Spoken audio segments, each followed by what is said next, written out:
अगर आप कुएं देखें तो उसको भी पूरी तरह से सुप्रीम कोर्ट के पिछले आदेशों के हिसाब से जो है वो पूरी तरह से सुरक्षित करके रखा गया है। 10 जनवरी को जो सुप्रीम कोर्ट में सुनवाई हुई थी वहां पर सुप्रीम कोर्ट ने यहां पर यथास्थिति बनाने के निर्देश दिए थे। हालांकि मस्जिद कमेटी ने इस मामले में कुछ फोटोग्राफ करके दाखिल करके ये दावा किया था कि ये जो कुआं है वो मस्जिद परिसर का हिस्सा है। जो मस्जिद कमेटी ने फोटोग्राफ्स लगाए हैं वो गुमराह करने वाले हैं। ये कुआं जो है वो मस्जिद के हिस्से के अंदर ना होकर मस्जिद के बाहर मौजूद है।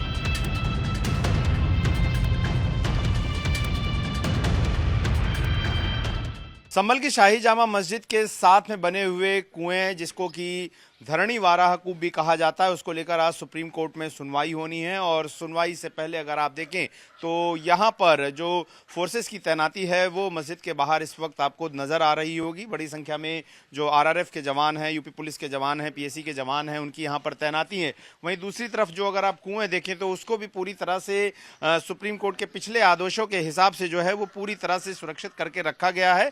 10 जनवरी को जो सुप्रीम कोर्ट में सुनवाई हुई थी वहां पर सुप्रीम कोर्ट ने यहां पर यथास्थिति बनाने के निर्देश दिए थे, यानी कि इस कुएं पर किसी तरह की पूजा पाठ या किसी तरह के फेरबदल या निर्माण का कार्य नहीं किया जा सकता था। हालांकि मस्जिद कमेटी ने इस मामले में कुछ फोटोग्राफ करके दाखिल करके ये दावा किया था कि ये जो कुआं है वो मस्जिद परिसर का हिस्सा है। हालांकि यूपी सरकार ने जब इस मामले में स्टेटस रिपोर्ट दाखिल की थी तो कहा था कि जो मस्जिद कमेटी ने फोटोग्राफ्स लगाए हैं वो गुमराह करने वाले हैं। ये कुआं जो है वो मस्जिद के हिस्से के अंदर ना होकर मस्जिद के बाहर मौजूद है, और बल्कि ये कुआं नहीं बल्कि साथ ही साथ ये जो मस्जिद का परिसर है ये भी सार्वजनिक जगह पर बना हुआ है, ये सार्वजनिक संपत्ति पर है, ये किसी की व्यक्तिगत संपत्ति नहीं है।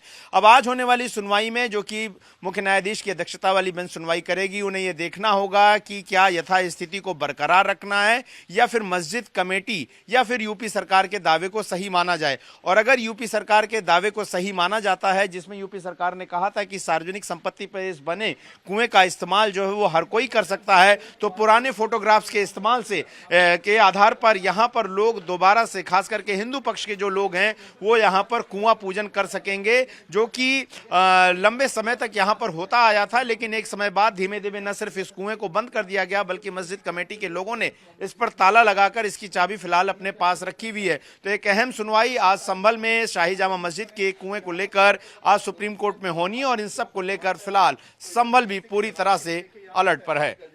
वीडियो अंकित के साथ गौरव श्रीवास्तव, टाइम्स नाउ भारत, संभल।